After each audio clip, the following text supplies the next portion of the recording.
Good evening and welcome to Open Line. Tonight we are discussing teen violence dating. It is Teen Violence Dating Awareness Month, and with me are two members with the District Attorney's Office in Davidson County to talk about this matter, something that parents should really get involved no matter what. I think it's safe to say having that open line of communication, even maybe if you don't suspect your kids into getting into trouble early on, that is such a wise move. Right, and the parents should do the control. They should have the passcode to their child's phone so they can look through it and make sure everything is okay. Is there an age that's too old to be doing that? Or is it as long as you're under 18 years old? I would say when you stop paying their phone bill. I would agree. And all the parents said, hallelujah.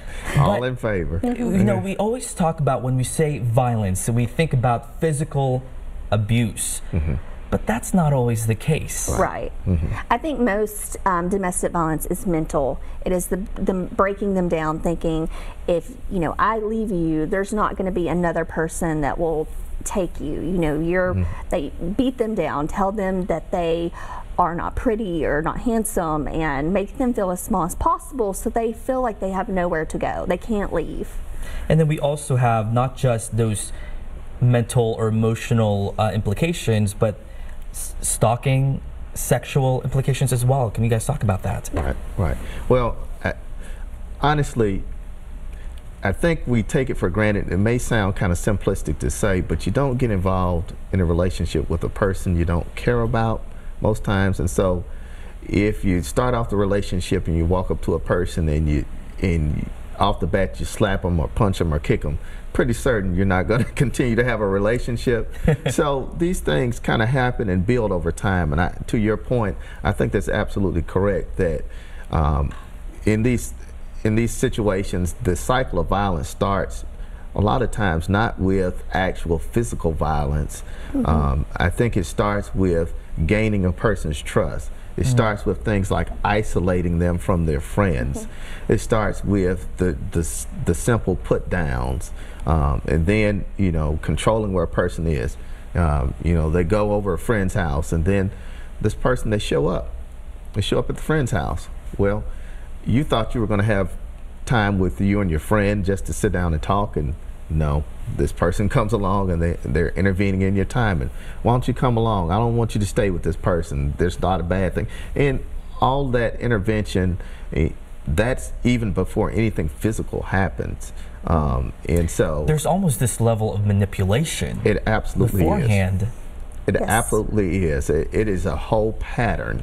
And the pattern, it's designed to lead to power and control.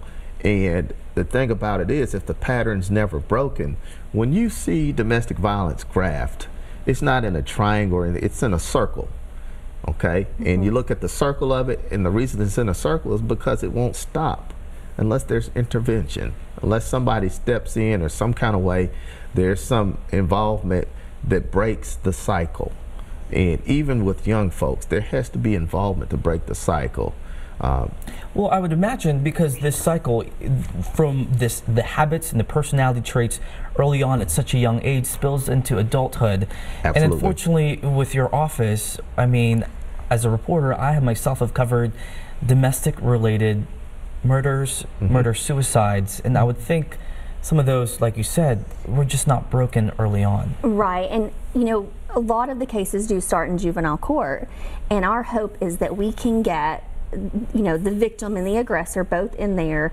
If the victim needs counseling or classes, we can set that up for them, and then the aggressor, the one who is manipulating and maybe doing some actual violence, get them into classes, get them into counseling, because we do want those people to be productive citizens. We want them to be able to have a successful, loving relationship without going to this. And a lot of times these kids don't even know what they're doing. It's not, you know, they're not realizing the implications, and maybe they're like, oh, this is a normal thing. Maybe they've seen it in their past. So, you know, the hope is that we can show them you can be in a healthy, loving relationship without this behavior, and hopefully that will help the adult system where they know how to react and deal with these situations. Would you like to see more done within the juvie court as far as the treatments? Is there something more you'd like to see to help these kids? I think it depends on the kid. Every kid is different. Not every kid that comes in with, you know, a domestic violence charge needs to be in you know, an inpatient treatment program. You know, maybe they just need to go to anger management classes. Maybe they need to be watched for a while and just shown. So it's very child specific, and that is one great thing about our juvenile court, is that every child is looked at differently. Is there a specific trait among all these people who need help? Is there something, a trend, or something that they adopted early on? Is this something that derives from their childhood? So one thing that I think is important for us to understand, I think statistics show that children who grow up in homes where there's domestic violence, they are multiples of times more likely to be involved in domestic violence relationships. And so one of the strongest indicators of whether a person might be involved in a domestic violence relationship is what happens in that home. And so I think one of the important things about this week is, and some of the things we've been doing in our office, and the opportunity to be on this show, is to raise awareness. We would like for parents to have these conversations. We would like for communities to have these conversations in your church, in your home, in your school, before anything happens. I think Lindsey and I would agree, we'd much prefer children to be doing what most other children are doing. The majority of kids don't have these issues, and we're grateful for that, but we think the community awareness piece of this thing, where parents talk to their children, where it's discussed in churches, where it's discussed in schools, where it's discussed in our community, at community centers, all those places where awareness can be brought, I think are the place where we would like to see a lot of improvement. And I would think you'd want, you know, that's just such a tough topic to bring up. I would think you'd want to have just an environment of safety, of trustworthiness. I mean, I don't think I could even say if I had to go through that type of problem, even here at work, even though I'm close with a lot of people. Right, and I think one of the main issues that if those kids, you know, were maybe smaller and their parents were in a domestic violence situation, or they saw their mom and dad with another person, you know, that parent needs to have that conversation with them, like whether they were the victim, whether they were the abuser, and say, you know, I know you saw this was not right. I have gotten help, and I, you know, see the error of my ways, or, you know, they treated me like that. That was not right. I should have left, and I'm sorry to put you in that. A lot of times people close down and they're like, that's in the past and we don't want to talk about it. But I think if your children have seen that in some capacity. And they do see it. They do see it.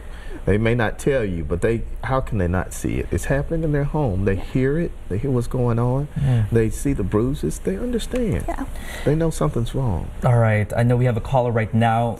Lucy, good evening. Thank you for calling. What is your question? How do you help someone that you know is being abused, that's in a violent relationship, but they're in denial and they don't want help? Oh, gosh. So, oftentimes when we deal with cases, we experience victims who do what we call recant or minimize. Recant is just basically acting like the violence is not happening at all. If you minimize, you try to say it's not really affecting me as strongly as you might think. I think one thing that happens is the support mechanism for folks, it can break down sometimes. People get frustrated with friends or relatives sometimes when the violence is happening and they refuse to come out of the relationship. And I think it's important for friends and relatives and folks who are support mechanisms not to give up. Just continue to help them to understand, I'm going to support you whatever. I may not like what's going on. I may keep reminding you that this is something that you really need to look into getting some help with.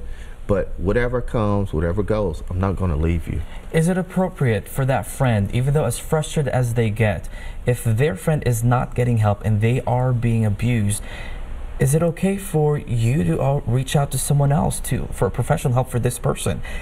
Is that stepping the boundaries, or is that okay? Well, we have advocacy agencies here who, you know, the work of the YW is well known.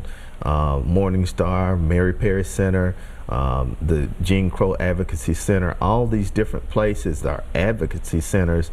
The Metro Police provide counseling services. So there are options. There are resources out there. There are resources out there. There's a community of folks who are out there waiting to help those who are abused and battered, and waiting out there to assist them through counseling and you know, relocation and all those different things that may need to happen for a person that's experiencing the violence. So the services are there. And so I would say to Lucy, don't give up on your friend.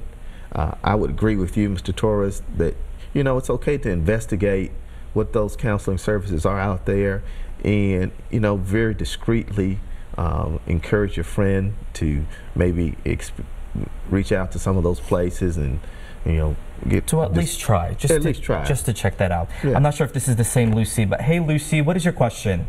Yeah, well, I've got a comment and I've got a question, and maybe more of a question. I just tuned into your program. I've noticed, and I've seen some severe cases where it's led to death, where some of these abusers, when they can, I call it the foot in the door, like a foot in the door salesman, that when they can't, the girl has disconnected, broken that cycle, and is avoiding her abuser, not having eye contact with them, just acting as if they don't exist, walking right by them, and it's starting to work. And then the abuser calls the child's mother and engages with the mother. And right when that child thinks she's got that under control, then he re-intensifies that. Do y'all ever counsel the parents of these children and let them know that they are absolutely not to engage with these abusers? I'll take your comments off the air. Lucy, thank you.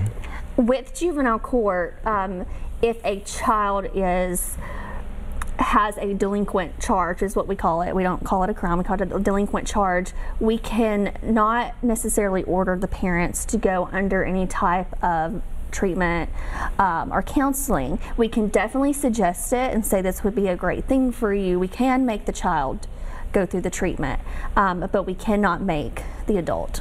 What is your response to her as far as getting back into things and the parents getting involved? Well, in the adult system, there are certain mechanisms that are in place to prevent the communication from going on. If there's a pending charge, we use bond orders, and so it means a person's arrested, and if they make bond, then they can't communicate with that victim while the case is pending, and so we use those bond orders. And you have to remember that in some instances, when we talk about teen dating violence, 18 and 19, those are adults, so their cases end up in adult court. And so bond orders are in place in some of those instances. But I think one of the things that is very helpful in those instances is a connection to the court.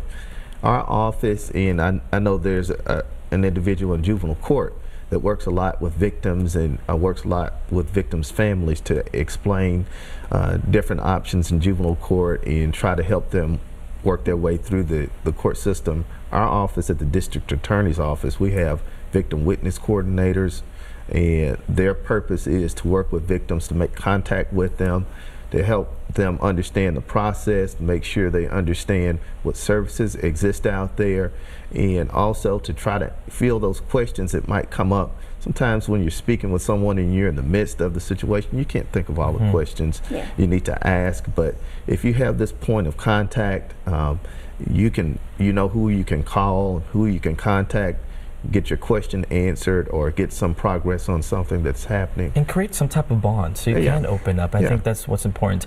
I will have much more on this topic. So if you do have any questions, once again, 615-737+. Open Line returns after the break.